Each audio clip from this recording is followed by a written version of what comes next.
Malamangan niya, Mr. Maravillas, nagre-revolusyon yung damdamin ngayon ni Inday. Mismo pa, at pati yung tatay. At malamang pag tumira yun ang tablap-tablaga fentanyl po, risbakan yung ating Pangulong Bongbong Marcos ng bulto-bultong pagmumura.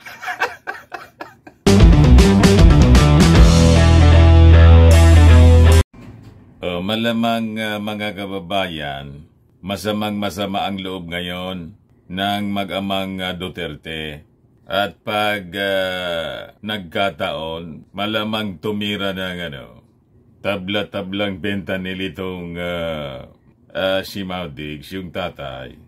Bakit na niya, Mr. Maravilla? Ano na naman yung ganap? Tinaratung-tungan kasi po ng ating valiant president, magiting na Presidente Ferdinand Bongbong Marcos, yung mag-ama. Una, yung secret deal na sabi, pinasok ni Maudigs with China.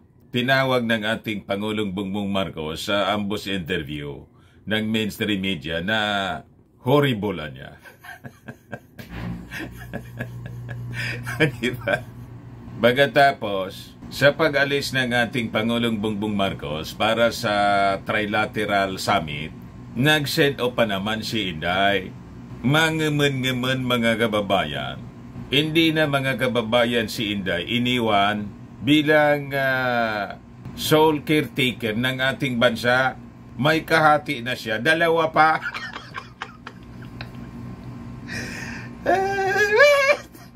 Igawan niya talaga, Mr. Maravillas. Parang yung kanta mga kababayan, may bagong team song ngayon si Inday. May kahati pala ako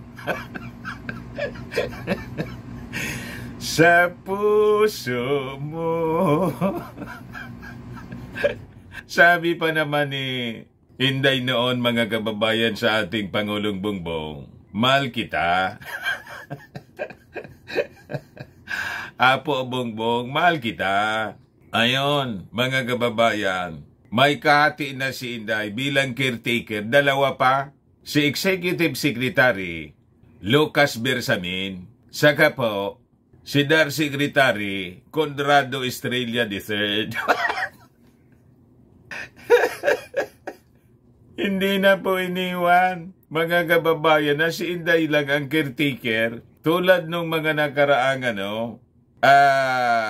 foreign travel ng ating Pangulong Bongbong Marcos. Tama man niya, Mr. Maravillas, na dapat nga wag na si Inday.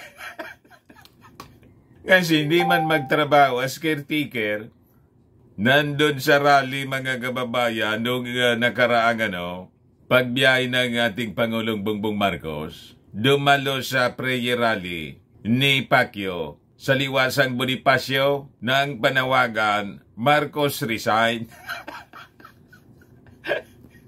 So napaisip yung ating Pangulong Bongbong Marcos, mga kababayan, hindi na iniwan si Inday. As sole caretaker, may kahati na po siya. Dalawa pa.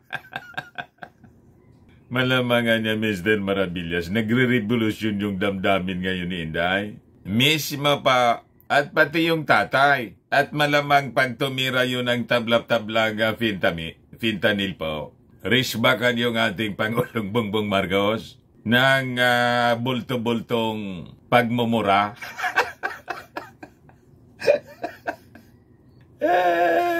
May naka-schedule pa naman mga kababayan na Judas Rally. Judas. Prayer Rally. Wala na akong balita. Iwan ko kung tuloy pa yung prayer rally. Nagsabi, gagawin po sa April 14 po, Tagum City yata. May announcement sila. Pero ngayon, wala na akong nakikita po sa timeline ko. Iwan natin kung, oy, mga kababayan ko, mga DDS, tuloy pa ba yung Judas Rally ninyo? Ay, Judas Rally. Prayer rally ninyo. Nanonood yung mga DDS sa atin dito para tayo ibas. May swarming dito palagi sa channel natin, mga kababayan. Palaging nanonood, pati sa mga post natin sa Facebook. May swarming yung mga DDS. Kinukuyog ako ng bashing, mga kababayan. Ang akala nila, kaya nila akong i-influence. Influencer nga ako. Pero anya, Mr. Maravilla, suwabe. Suwabing-suwabe anya yung mga actions ng ating Pangulong Bongbong Marcos. Hindi man talaga tinanggal si Inday. Caretaker pa rin siya. Pero may kahati na. Pero anya, Mr. Maravillas, kung may hiya si Inday, may delikadesa, ito ay malinaw na pagpapahiwatig ng ating Pangulong Bongbong Marcos na wala ng tiwala sa kanya. Kasi this is the first time siguro, mga kababayan, na ang caretaker pong iniwan. 3. Di ba? Malamangan niya, mag-amok si Maudigs, yung tatay. Sabihin, iniinsulto yung kanyang anak kasi iniwan ngang caretaker pero may kahati. Itama naman po, mga kababayan, yung naging desisyon ng ating Pangulong Bongbong Marcos. Mabuti nga't binigyan pa siya ng pagkakataon na makapaglingkod. Kung ibang presidente po, sinibak na siya as DepEd Secretary. Kaya nga ngayon, dito sa pag-revert sa old calendar ng opening of classes, hindi madesisyonan ni Inday. Yung Pangulo na yung nagsalita. Mamaya ibigay ko sa inyo yung istorya, mga kababayan. At saka, nang iwan sa kanya as caretaker yung ating gobyerno, iba man yung inaasikaso niya. Nasa rally si Inday. Rally ng mga anti-Marcos. Sumabait pa nga yung ating Pangulong Bongbong Marcos. Pero siyempre may pahiwatig. Ito'y pagpapakita ng loss of confidence ng ating Pangulong Bongbong Marcos. Pero hindi siya dinidirekta.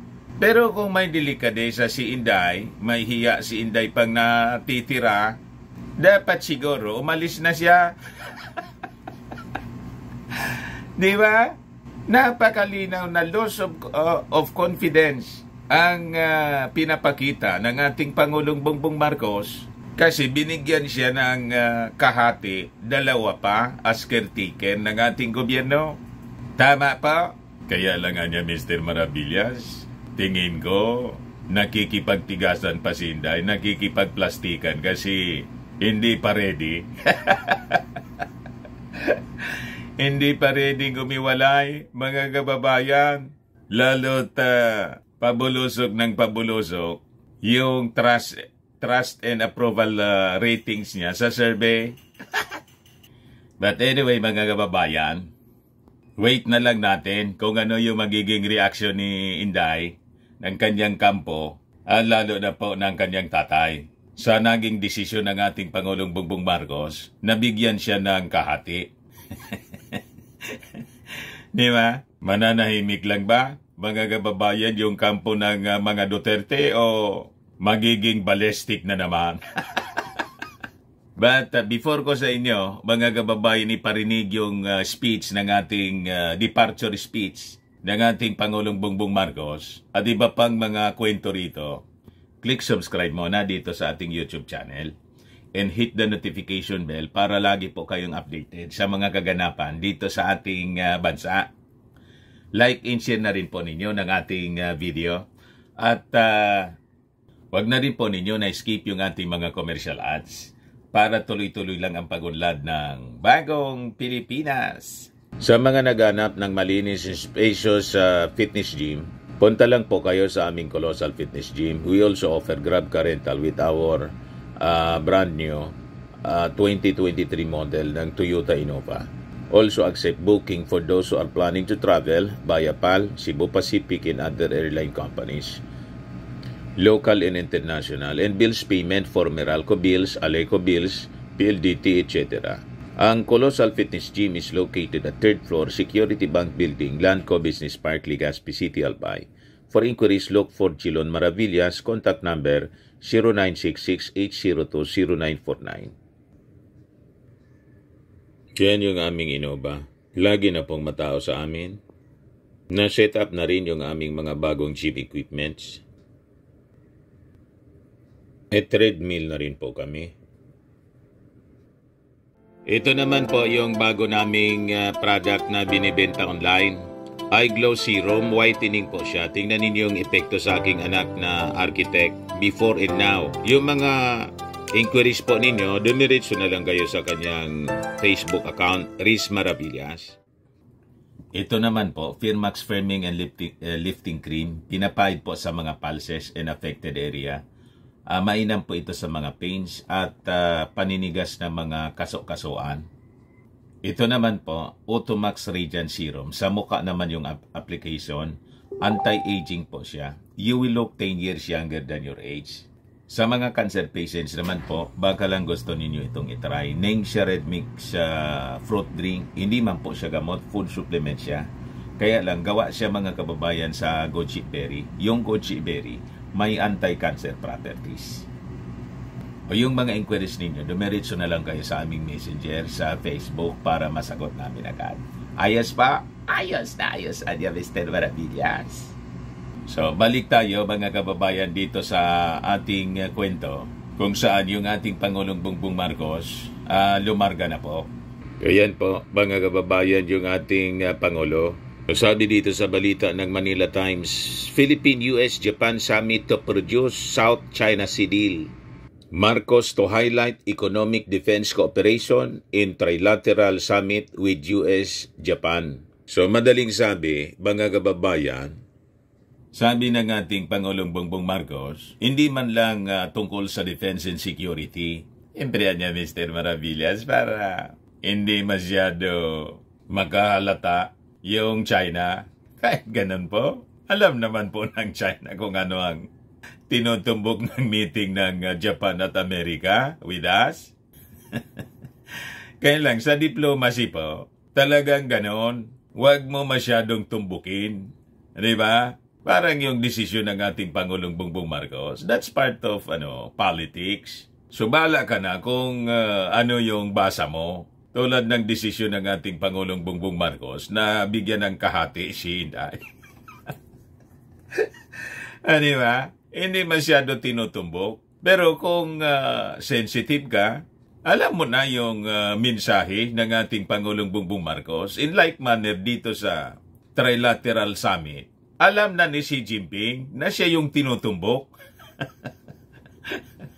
Di ba? So, ito po yung full speech ng ating Pangulo sa kanyang departure. Pakinggan po natin mga kababayan yung sinasabi ng ating Pangulo, yung audio, at pakita ko din sa inyo yung portion ng video po. Madali lang.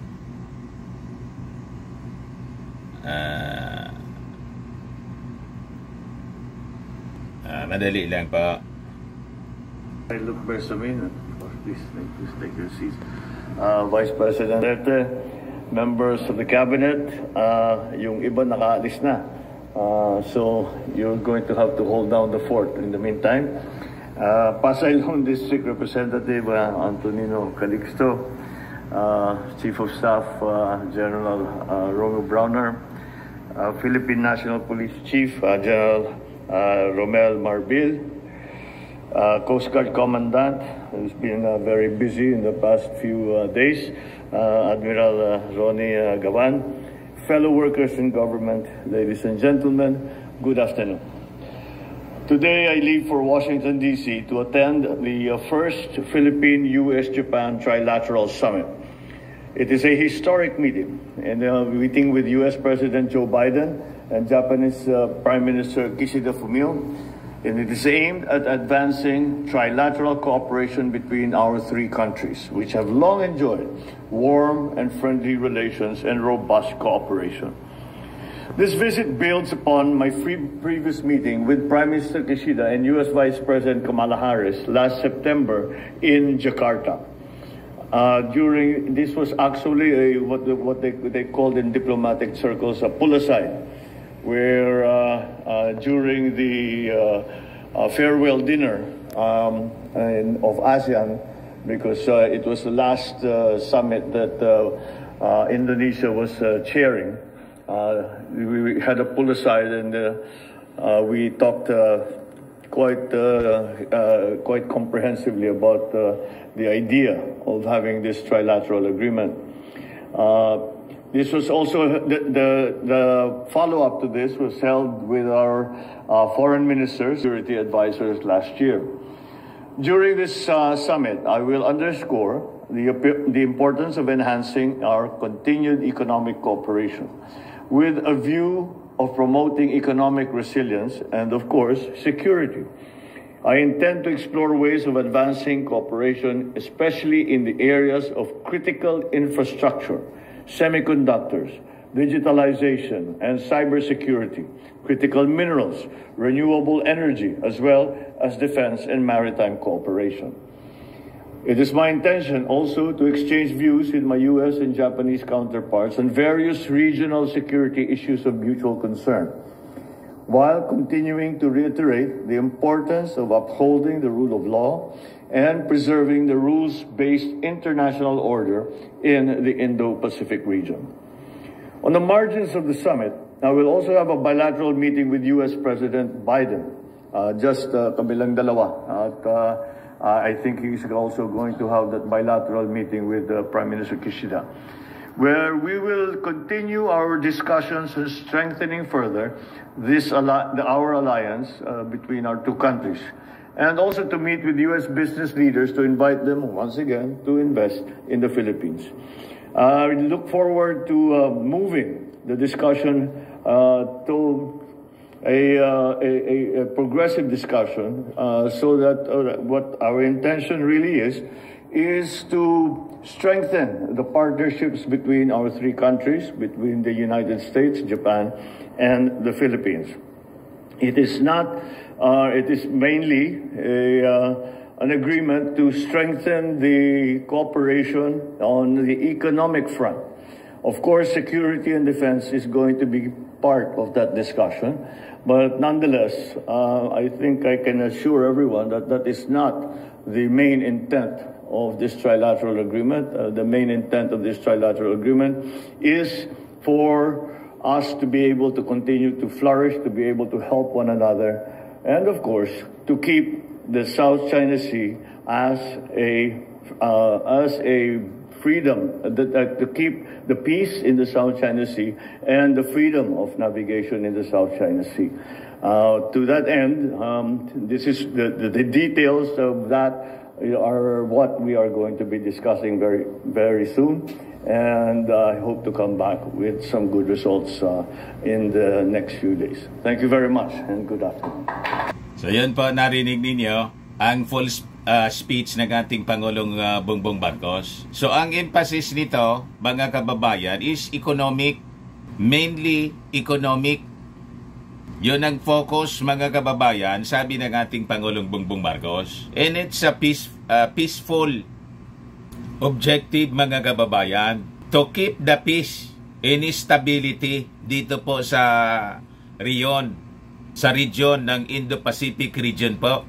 Bakit niya, Mr. Maravillas, in-highlight mo yung to keep the peace? Ito kasi po, mga kababayan, yung nagiging sentro ng propaganda ng mga pro-China, na ang mga actions ng ating Pangulong Bongbong Marcos ay to escalate the tension po dito sa South China Sea. Walang ganun po.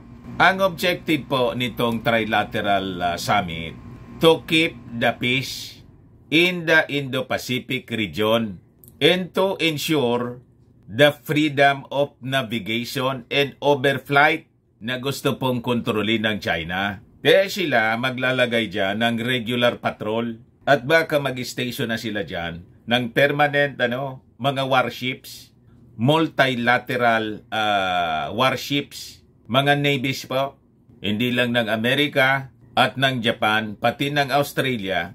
At sabi nga ng ating gobyerno, welcome yung lahat ng mga navies ng mga like-minded nations na gusto po ng katahimikan. Kasi po, ginugulo ng China yung ating riyon. Buti na pong nililinaw natin kasi binabaliktad po tayo ng China. Pinalalabas nila, tayo yun ang gugulo. Hindi po, walang katotohanan at walang intensyon, mga kababayan, yung ating Pangulong Bongbong Marcos na dalhin tayo sa problema. Isubo tayo sa gira. Ang intensyon ng ating Pangulong Bongbong Marcos in engaging our allies is to deploy superior force. Peacekeeping force po ito. Kung sa United Nations, it is a peacekeeping force para tuldukan po ang ginagawa ng bully na bansa, ang China po. Yung mga neighbors po ng China, lahat may reklamo sa kanya. Di ba? Hindi lang tayo. Yung India may reklamo sa kanya. Yung Japan may reklamo sa kanya. The Southeast Asian countries na may stake dito sa may claim sa West sa South China Sea. Hindi magandang kapitbahay po na bansa ang China kasi naging sakim po siya at bumalik sa imperialist policy kasi nga po yumaman.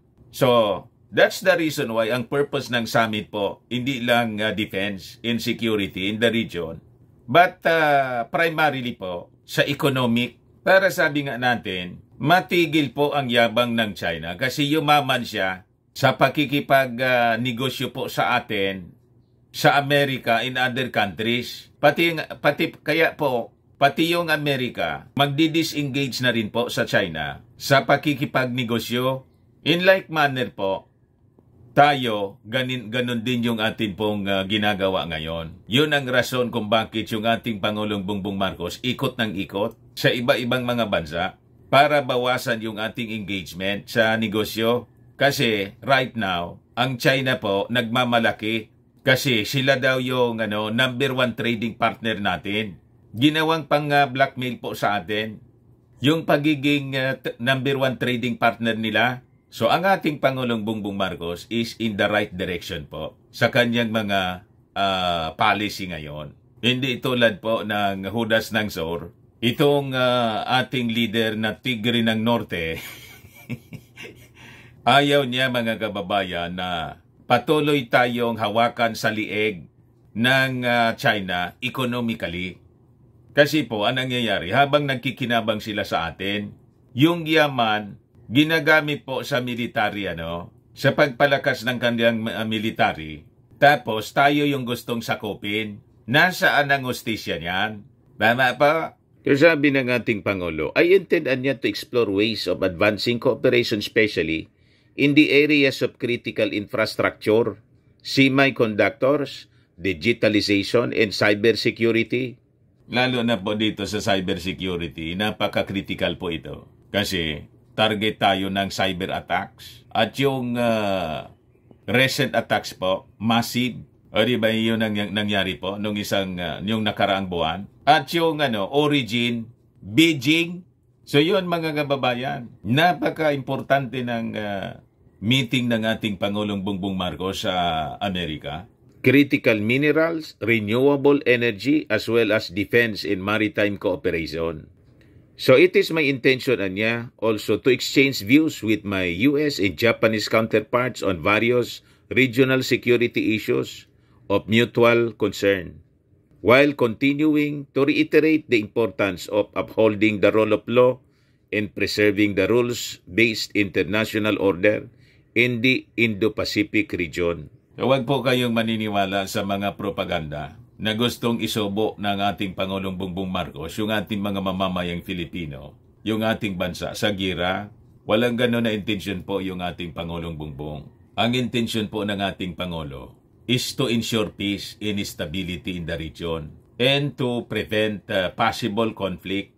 Yan ang rason ng deployment po ng mga magpapatrolyang navies ng iba-ibang bansa na ating kaalyado to push back China sa kanyang masamang intensyon dito po sa atin. Kasi sa totoo lang, napaka-agresibo na ngayon ang ginagawa ng China. Ito nga po, sabi rito sa balita ng Tribune, Armed Forces considers recruitment of soldiers by Chinese firms a national concern. Nagre-recruit po ng mga sundalo yung sundalo na natin yung nire-recruit ng China. You see? Ganon katindi itong pinasok ni Mao Diggs na problema. Kaya nga, pati yung mga dilawan po, sumang-ayon sa sinabi ng ating Pangulong Bongbong Marcos sa posisyon niya dito sa West Philippine Sea. Ito po, sabi ni Lagman, presidente ng Liberal Party, Lagman agrees with Marcos. Duterte's gentleman's agreement with China, a big no-no. Ha?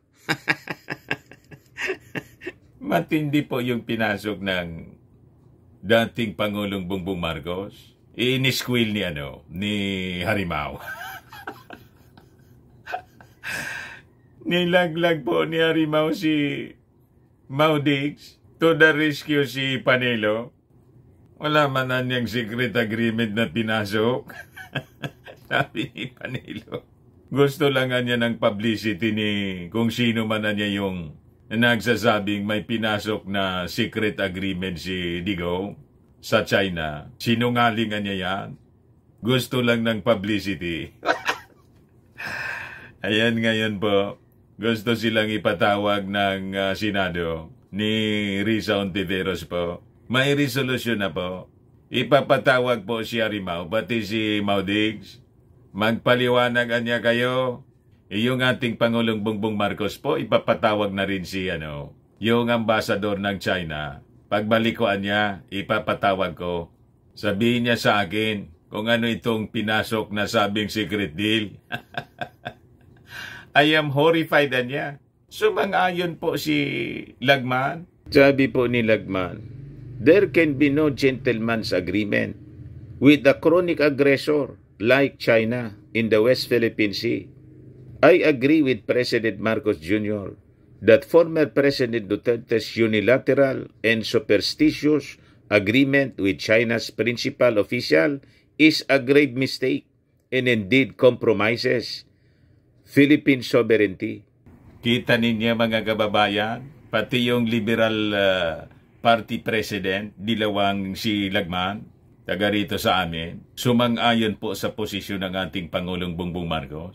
Siyak yung ating Pangulo sa kwentong secret agreement po. You just imagine mga kababayan, pati yung ating mga sundalo, nire-recruit na ng China. Ganon katindi ng peligro. Yan po. Armed Forces considers recruitment of soldiers by Chinese firms a national concern. In a state-run public briefing on Wednesday, Armed Forces spokesperson Colonel Francel Margaret Padilla said the social media page reportedly used for recruitment was already taken down. However, Padilla noted that the Armed Forces has secured the screenshots of the page, urging active and retired military personnel to apply as part-time analysts for the social media page. As of this time, we are investigating whether we have personnel involved in the application. Po, nakita ninyo, may mga retired po na military personnel, mga officials pa, may general nga po, may captain, may major. Makikita ninyo, active po sa social media, attacking the president sa kanyang policy dito sa West Philippine Sea. Ang narrative nila, mga kababayan, yung narrative ni Xi Jinping, yung narrative ni Harimau, yung narrative ng mga Duterte po, na sinusubo ang ating bansa ng ating Pangulong Bongbong Marcos sa gira. Naging mga analyst po ng China. Alangan man pong walang walang kitaan. So ginagamit sila po sa propaganda ng China laban sa ating gobyerno. Kasi gusto pong pabagsakin yung administrasyon ng ating Pangulong Bongbong Marcos para iupo po si Inday. And possibly yun ang rason kung bakit si Inday hindi na po iniwan na sole caretaker ng ating Pangulong Bongbong Marcos, kundi may kahati na siya. Si Lucas Bersamin, Executive Secretary, tapos si Dar Secretary Conrado Estrella. pasiguro yung ating Pangulong Bongbong Marcos, baka niya nanawagan sila openly doon sa rally, di ba? Pag naan niya natin pabalikin. Gusto nang i-take over po yung Palasyo Malacanang. Ganon ka-brazen yung attempt, mga kababayan. Nagre-recruit po ng social media analyst po. So sabi ni Padilla, as of this time, we are investigating whether we have personnel involved in the application. Padilla stressed that anything illegally conducted through cyberspace domain is considered a cybercrime. We have been checking in coordination with other agencies about the source of this account and if should there any violation happen through this means, especially the disclosure or leaking of any military information by uniformed personnel. We are considering this as a national security concern. Matindi po ang penetration ng mga Chinese agents po. Ganon kaseryoso po ang problema na pinasok po ng previous leadership na involved din po ang China. So sabi rito, citing initial results of the Armed Forces investigation, Padilla said, no active military have been caught involved in the recruitment but clarified that the Armed Forces could not check the private messages of the prospective applicants. We still have not verified if those who introduce themselves as military are really members of the Armed Forces. Of course, the Armed Forces is taking this thing seriously. We are checking on this seriously. Padilla says that the culprits might want to acquire and access internal data from the armed forces. Any attack in the cyber domain can be, of course, monetary or data-driven. So they want to get internal data from the armed forces. She said the armed forces have already been briefed about such suspicious social media engagement.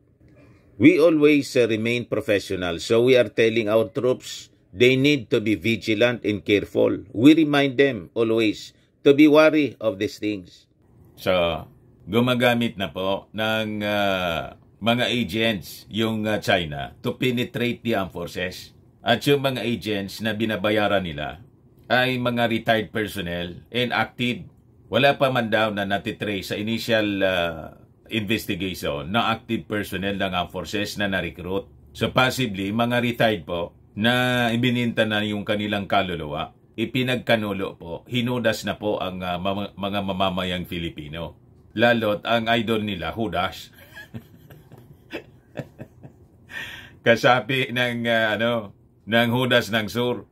So tama niya, Mr. Maravillas, yung desisyon ng ating Pangulong Bongbong Marcos. And I think si Inday, kailangan na niya na i-distansya na niya sa mga sensitive information, lalo sa mga cabinet meetings. Dapat siguro si Inday huwag nang i-invite. O kailangan na talagang sibakin po para hindi na mag-attend ng mga cabinet meetings. Threat to national security si Inday. Di ba? May mga nabasa na po ako na mga suggestions from the netizens. Yun din yung naisip nila. Si Inday pa naman po, may ranggong colonel sa Reserve Force ng Philippine Army yata yun.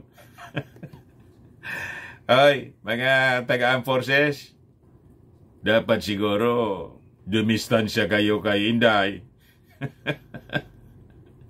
Mahirap na po. Baka ito yun po. Hiring. Search the internet for news from around the world. Military advisor, part-time. Baka ito yun, mga kababayan. Record international breaking news, events, and write reports. Complete tasks assigned by the company trained in geopolitics and international affairs. Job qualifications, applicants with a bachelor's degree are prepared. Priority will be given to those who have worked for more than 2 years, have good writing and reporting skills, learn about international affairs and political issues. Parang ito yata, mga kababayan, military advisor, military author, Comcast military media.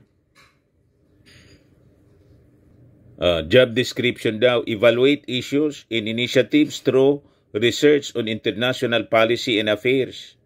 Formulate policies or recommendations in response to international public opinion. Read and record news highlights from around the world. Create and deliver presentations for research projects. Experience analyzing policies including directives, instructions, or manuals. Qualifications: 1-year relevant work experience, bachelor degree or above, ability to write reports and briefing on strategic activities, strong interest in international affairs. Kita ninyo, malamang yun po. Pero sabi, tinake down na yun, sabi ng military. Ngayon po, we are hiring military critic part-time. Kung unsuspecting ka, mabibiktima ka dyan. Lalo't, siyempre, trabaho siya, part-time, malamang may magka-interest sa mga members ng ating armed forces. Ayos niya ito. Dagdag kita ito. Yan pala, kumukuha na ng mga information po about our armed forces operation. O, di ba? Diyan na niya, Mr. Maravillas, yung sinasabi mo na pati yung trabaho ni Inday, yung ating Pangulong Bongbong Marcos na yung umahawak. Hindi ba yata nagkakalata si Inday? Yung ating Pangulo na po ang nag-utos. Kasi si Inday hindi makapag-desisyon ng maayos po. Ayun, mga LGUs nga po, nauna pa sa pagdesisyon na isuspend yung classes because of the, napakainit na panahon. O ngayon, yung pagbalik sa old calendar ng opening ng classes, hindi madesisyonan ng DepEd Secretary. Kaya, nangialam na yung ating Pangulong Bongbong Marcos. Ito siya, fast-track return to old school calendar, sabi ng ating Pangulo.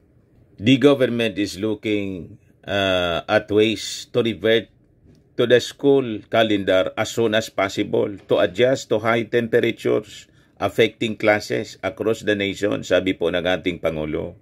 It was the climate change. We did not anticipate that extreme heat would be felt much sooner than usual. This is why, we need to adjust, sabi ng ating Pangulo, adding that the government is finding ways on how to speed up the transition period.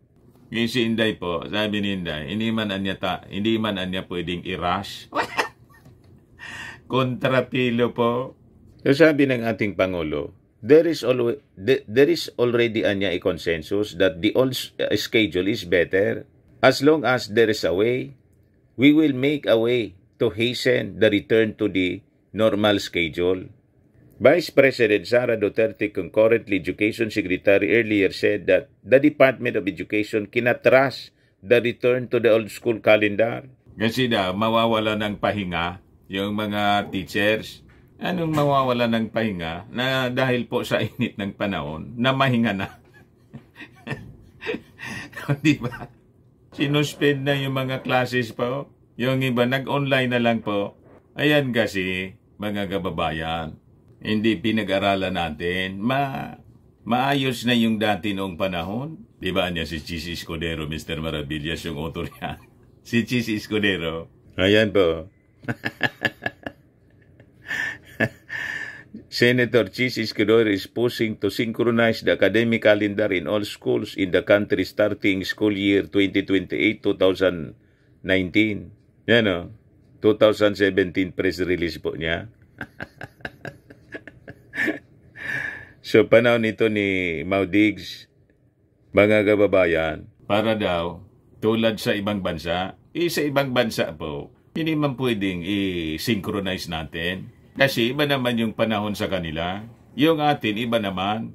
Kaya tama yung analysis ng aking kaibigan, graduate ng UP, si Engineer Perdigon, taga rito sa amin. Isang professor po, sabi niya, the geniuses who proposed the start of the school calendar in August never thought that the heat index would be very high in April and May.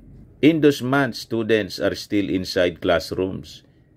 If there is no air conditioning, they would suffer from heat-caused ailments. If there is, the school pays high for electricity, anya. This happens when people do not review history before making decisions that affect thousands and even millions. The Americans built the Gabaldon school buildings in consideration of the Philippines' hot climate. They also scheduled the school year from July to April.